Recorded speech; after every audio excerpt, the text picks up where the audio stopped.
Hello and welcome my dear amazing parents and brilliant students. आज हम लोग class 4 का मैथ्स का पेपर सॉल्व करने वाले हैं and this paper will be from silver zone olympiad. बच्चों डिफरेंट ऑर्गेनाइजेशनल बॉडीज हैं, जैसे एसओएफ पेपर कंडक्ट करवाती है आईएमओ मैथ्स के लिए, वैसे ही सिल्वर जोन आईओएम कंडक्ट करवाती है। सो नंबर ऑफ क्वेश्चंस की अगर हम बात करें 30 क्वेश्चंस होने वाले हैं। टाइम हमारा 40 मिनट्स होने वाला है। ओरिजिनल पेपर की बात करें, here we will solve some simple questions of such kind of questions, right. So ऐसे कुछ क्वेश्चंस का हम सिर्फ सिंपल क्वेश्चंस की प्रैक्टिस करने वाले हैं एंड क्लास 4 के लिए हम प्रैक्टिस कर रहे हैं बच्चों मैथ के लिए। सो ये वीडियो उन सभी बच्चों के लिए है जो मैथ्स को स्ट्रॉन्ग करना चाहते हैं, आइदर ओलंपियाड की हेल्प से या फिर नॉर्मली भी आप अपने कॉन्सेप्ट को स्ट्रॉन्ग करके और डिफिकल्ट क्वेश्चन करके लाइफ में आगे अपनी मैथ्स को बेस्ट करना चाहते हैं। So here we go, here is the first question, which pair of numbers best completes the mathematical statements given below. कि यहाँ पे जो स्टेटमेंट्स गिवन है उसमें से कौन सा यहाँ पे हम प्लेस करेंगे। 13 में हम क्या प्लस करें और -7 करें कि यहाँ पे जो वैल्यू गिवन है वो हमें कर करके देखना होगा, ठीक है। जैसे 13 में अगर हम फर्स्ट स्टेटमेंट है 13 में बच्चों 8 ऐड करेंगे तो कितना होगा 13 + 8। आप लोग क्लास 4 के बच्चों क्विकली कर लो फटाफट से। सो 21 हो जाएगा, ठीक है। यहाँ पे 1, ये 21 में से अगर हम लोग -7 करते हैं, ठीक है, तो कितना हो जाएगा 14 हो जाएगा, राइट। सो यहाँ पे क्या है 14 है क्या यहाँ पे। सो दैट मीन्स ये तो हमारा ऑप्शन नहीं हो सकता। सिमिलरली हम सी को प्लेस करके देखेंगे। 13 में 9 प्लस करेंगे, ठीक है, सी ऑप्शन के लिए 9 प्लस करेंगे तो 22 हो जाएगा, राइट। फिर 22 में से अगेन यहाँ पे -7 करेंगे तो कितना हो जाएगा फटाफट बताओ। 22 में से -7 मतलब कि वो हो जाएगा 15। तो क्या यहाँ पे आपके ऑप्शन में 15 है क्या। दैट मीन्स ये ऑप्शन भी आपका नहीं हो सकता है। सिमिलरली डी को सॉल्व करते हैं। 13 में 9 ऐड करेंगे तो अगेन 22 हो जाएगा एंड 22 में से 7 माइनस करेंगे, 22 में से 7 माइनस करेंगे तो फिर हमारे पास क्या बचेगा बच्चों, वो हमारे पास बचेगा 15। यहाँ पे 14 गिवन है, मतलब ये ऑप्शन भी हमारा नहीं हो सकता है and the correct answer should be option number B. चलो इसको भी पुट करते हैं यहाँ पे। 13 + 8 कितना हो जाएगा, 13 + 8 हो जाएगा आपका 21। अब 21 में से अगर हम 7 माइनस करते हैं, 7 3 जा 21, तो 7 2 जा -7, एक 7 माइनस कर देंगे तो वो बचेंगे हमारे पास 14 और यहाँ पे 14 गिवन है। So that is why B is the correct answer. I hope सबको क्लियर हो गया होगा। If yes then give me a thumbs up. Okay, video को लाइक कर देना है, उससे मुझे समझ में आ जाएगा। Okay, the next question is the given line graph represents daily earning of store for 6 days। हमें अज्यूम करना है, लेट्स से कि आप किसी भी स्टोर पे गए हो, ठीक है, और उस स्टोर पे डेफिनेटली कुछ ना कुछ अर्निंग होती होगी ना। जैसे कोई शॉप होती है तो मान लो कि आज मेरे पूरे दिन की जो अर्निंग हुई वो 5000 हुई, फिर किसी दिन 10000 हुई। वैसे ही उस स्टोर की हमें क्या है डेली अर्निंग गिवन है। फर्स्ट अगर मंडे की बात करें तो हम इमेजिन करते हैं कि वो जो अर्निंग थी वो कितनी थी 4000 रुपीज थी, ठीक है, 4K थी। देन उसके बाद ट्यूसडे को वो कितनी रह गई है, वो 2K हो गई है। वेंसडे को थोड़ी सी बढ़ गई है, वो 5K हो गई है। के का मतलब समझते हैं ना, 1000 के लिए हम लोग के भी यूज करते हैं। सिमिलरली थर्सडे के दिन वो 3K हो गई है, फ्राइडे के दिन अगेन वो 2K हो गई है एंड सैटरडे को वो हो गई है आपकी बच्चों 3K, ठीक है। अब क्वेश्चन में क्या पूछा है, on which day the earning was equal to the total earnings of Tuesday and Thursday, ठीक है। ट्यूसडे और थर्सडे की टोटल अर्निंग पहले हम यहाँ पे काउंट करते हैं। ट्यूसडे की क्या है हमारी ये, और थर्सडे की क्या है हमारी बच्चों ये वाली, ठीक है। सो दैट मीन्स 2000 + 3000 हमारी टोटल अर्निंग क्या हो गई है 5K, that means 5000 rupees. And on which day the earning was equal to, अब कौन से दिन अर्निंग हुई जो कि इक्वल है ट्यूसडे और थर्सडे के, मतलब 5000 हमारी सिर्फ एक ही दिन हुई है, which is on which day, which is on Wednesday बच्चों, ठीक है। वेंसडे के दिन हमारी कितनी अर्निंग हुई है, वो हुई है हमारी 5000। So what should be the correct answer, the correct answer should be option number B समझ में आ गया है? वेंसडे के दिन हमारी जो टोटल अर्निंग हुई है ट्यूसडे और थर्सडे को मिला के वो किसके बराबर है? वो वेंसडे के बराबर है। I hope this question is crystal clear to all of you. नहीं समझ में आया, रिपीट मोड पे दोबारा इसको देखना है। चलो नेक्स्ट क्वेश्चन की तरफ बढ़ते हैं। The missing digit in the given multiplication is. अब आपको ये मिसिंग डिजिट फाइंड आउट करना है। कैसे करेंगे? चलो एक बार इसको सॉल्व करके देखते हैं फटाफट से।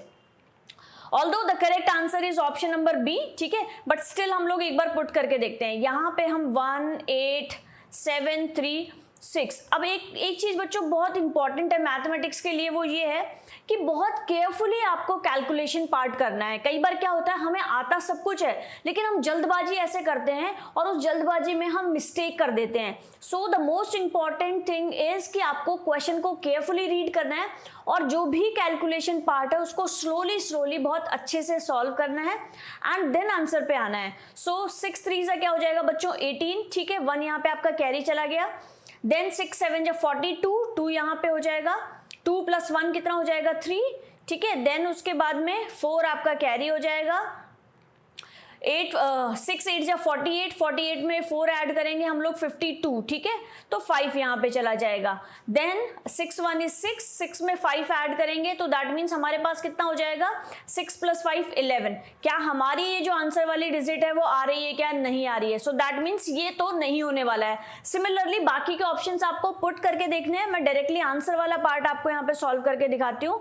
आंसर में है 4, सो 1 4 7 3 और 6 से मल्टीप्लाई करेंगे। यहाँ पे देखो 6 3 जा क्या हो जाएगा बच्चों? 18, ठीक है, 1 कैरी हो जाएगा।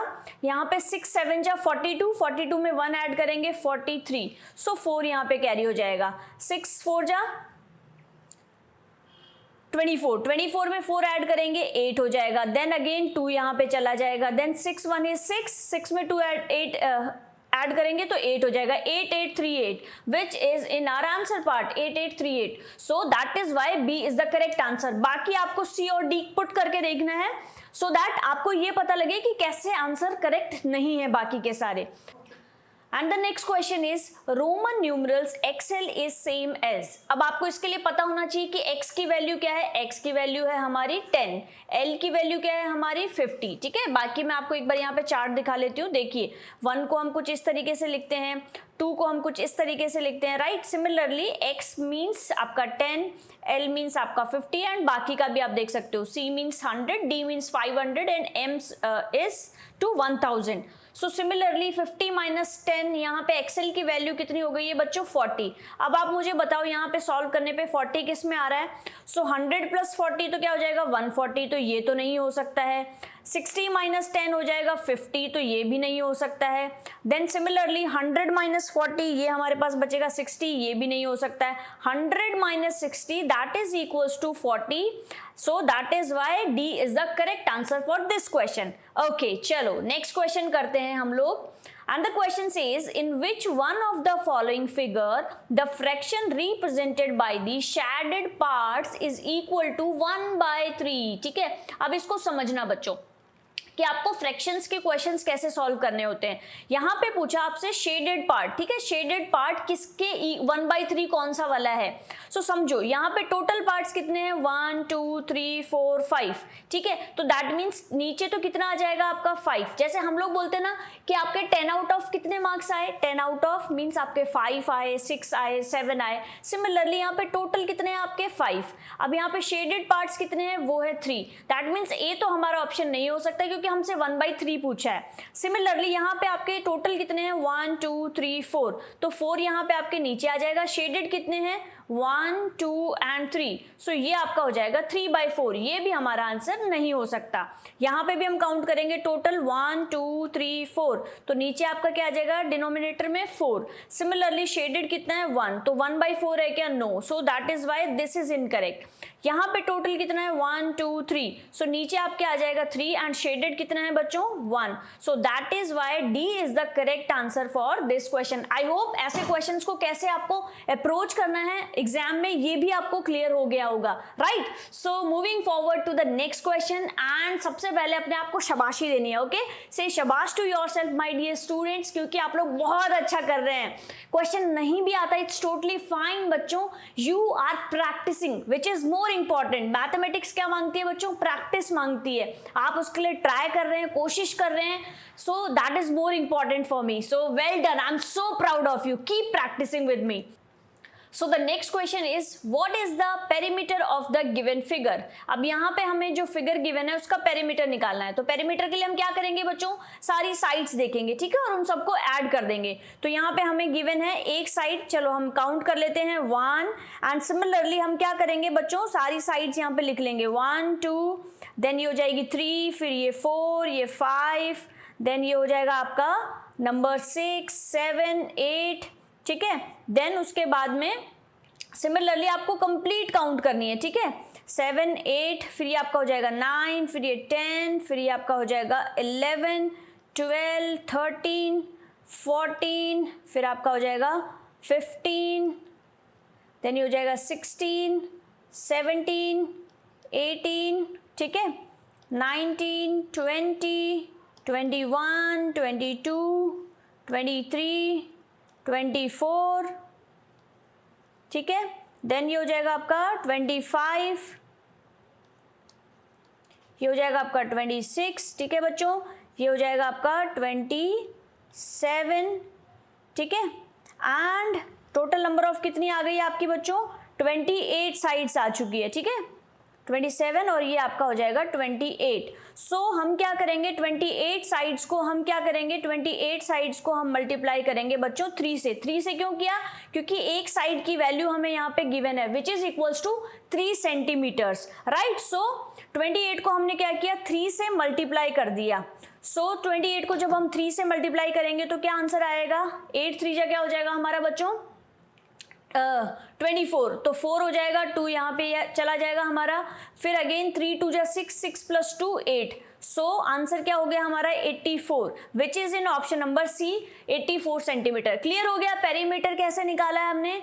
क्यों 3 से मल्टीप्लाई किया? क्योंकि एक साइड हमें यहाँ पे गिवन है। And the next question is, if the cost of 9 metre long electric wire is 40.50, ठीक है, इलेक्ट्रिक वायर है 9 मीटर का, उसकी टोटल कॉस्ट कितनी है? 40.5। Then the cost of 5 metre long, हमें किसकी निकालनी है? कॉस्ट 5 मीटर की क्या होगी? सिंपल है बच्चों, कुछ नहीं करना है आपको, जो वैल्यूज गिवन है क्वेश्चन में 40.50, ये किसकी है? ये 9 मीटर की है। तो हम क्या करेंगे? इसको डिवाइड कर देंगे, और डिवाइड करके हम क्या करेंगे बच्चों?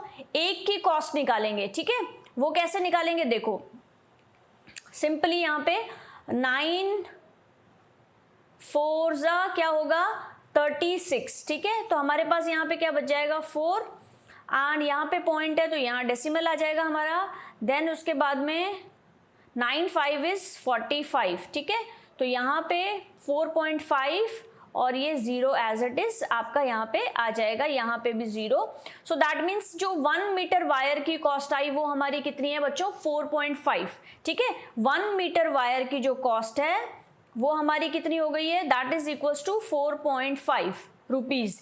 अब हमें टोटल निकालने कितनी है? 5 मीटर की। तो हम क्या करेंगे बच्चों? 4.5 को क्या करेंगे? 5 से मल्टीप्लाई कर देंगे, तो क्या हो जाएगा? 5 5 इज 25, ठीक है। सो 25 का आपका 2 आ जाएगा, एंड सिमिलरली यहाँ पे 5 4 जा 20, ठीक है, 20 + 2 22, and 22.5 is in option number A.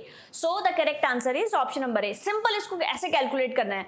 Let's say आपके पास में 9 चॉकलेट्स है, ठीक है, और 9 चॉकलेट्स की जो कॉस्ट है टोटल वो है 40.5 रुपीज। तो अब आप एक चॉकलेट की कॉस्ट निकालने के लिए क्या करोगे?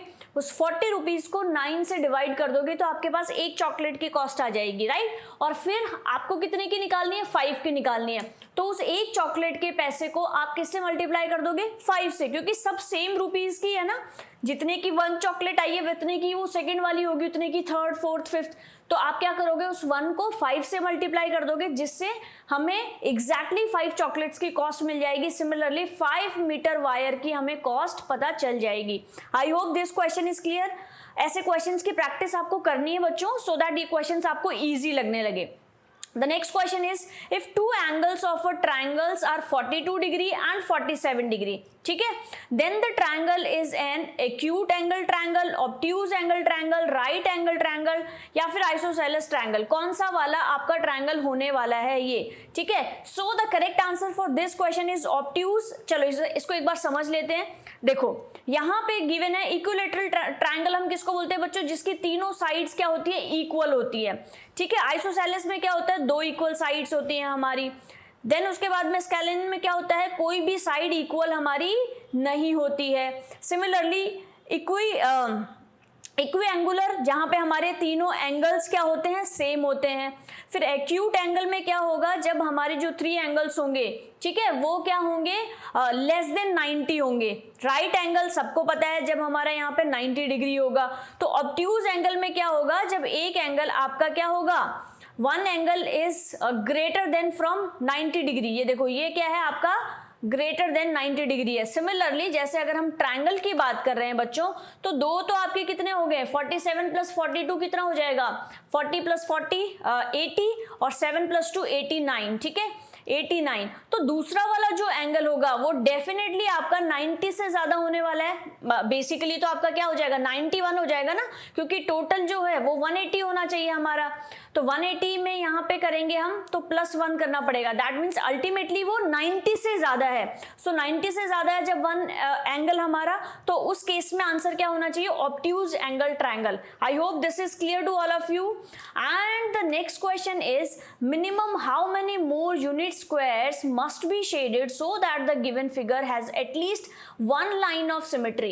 ठीक है, वन लाइन ऑफ सिमेट्री के लिए अपन क्या करेंगे बच्चों, सबसे पहले चेक करेंगे कि क्या यहां से जब अगर हम लोग इक्वल चेक करते हैं, सिमेट्री का मतलब दोनों तरफ इक्वल हो, तो हमें क्या क्या कितने कितने बॉक्स की रिक्वायरमेंट होगी. तो बच्चों जैसे अगर हमने वर्टिकली इसको इक्वली डिवाइड किया, तो हमें क्या क्या जरूरत है, यहाँ पे एक बॉक्स होना चाहिए, यहाँ पे एक बॉक्स होना चाहिए, राइट. सिमिलरली एक बॉक्स यहाँ पे होना चाहिए, एक बॉक्स यहाँ पे होना चाहिए, और ये वाला जो सेम बॉक्स है वो यहाँ होना चाहिए. That means we would require 5 in the option, right. 5 squares की रिक्वायरमेंट है which is not given in the option. So that means ये तो हम नहीं कर सकते हैं. तो हम क्या करेंगे, इसको दूसरे तरीके से चेक करेंगे, ठीक है. हॉरिजॉन्टली हम चेक करेंगे. हॉरिजॉन्टली हम क्या करेंगे, सिमिलरली हमने इसको इक्वली यहाँ पे लाइन ड्रॉ कर दी, ठीक है. अब हमें क्या जरूरत है, इसको सिमेट्रिकल करने के लिए सिंपली आपको समझना है बच्चों, नीचे हमारे पास में ये 2 बॉक्सेस हैं, तो 2 बॉक्सेस के लिए एक बॉक्सेस इसका सिमिलर यहाँ पे गिवन है, बट इसका वाला जो है वो यहाँ नहीं गिवन है. दैट मीन्स यहाँ पे हमें बॉक्स की रिक्वायरमेंट होगी. सिमिलरली ये वाला जो बॉक्स है वो यहाँ नहीं गिवन है, तो दैट मीन्स यहाँ पे भी हमें बॉक्स की रिक्वायरमेंट होगी. एंड यहाँ पे जो बॉक्स गिवन है वो भी हमें यहाँ पे एक बॉक्स की रिक्वायरमेंट होगी. तो अब आप समझो, तो टोटल बॉक्स कितने हो जाएंगे, 1 2 3 4, ठीक है. सिमिलरली 1 2 3 4, ठीक है. वापस से समझाती हूँ बच्चों, इस क्वेश्चन को समझना ध्यान से. हमें टोटल बॉक्सेस कितने हो गए, ऊपर में और नीचे में देखना. एक बॉक्स हमारा हो जाएगा ये वाला, एक हो जाएगा ये वाला, 3 4. दैट मीन्स टोटल हमारे ऊपर में कितने बॉक्सेस हो गए, 4. सिमिलरली यहाँ देखना 1 2 3 4, और नीचे में भी कितने बॉक्सेस हो गए, 4, वो भी इक्वल सिमेट्री में. सो दैट मीन्स यहाँ पे हमें कितने स्क्वायर्स की रिक्वायरमेंट है, यहाँ पे हमें जो मैंने रेड से जो मार्क किया था, हमें जो टोटल स्क्वायर्स की रिक्वायरमेंट है विच इज 3. क्लियर हो गया. 3 की क्यों जरूरत है, क्योंकि 3 की हमने रिक्वायरमेंट पहले ही समझ ली है.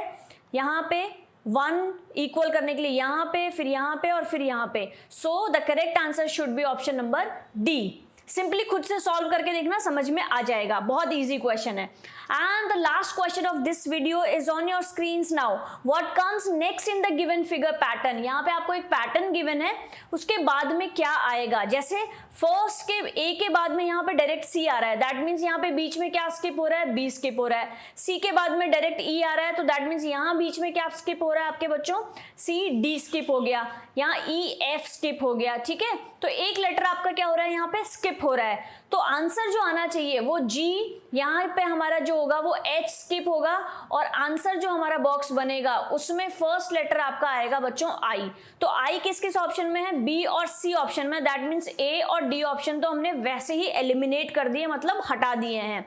अब देखते हैं बी और सी में से कौन सा करेक्ट आंसर होगा।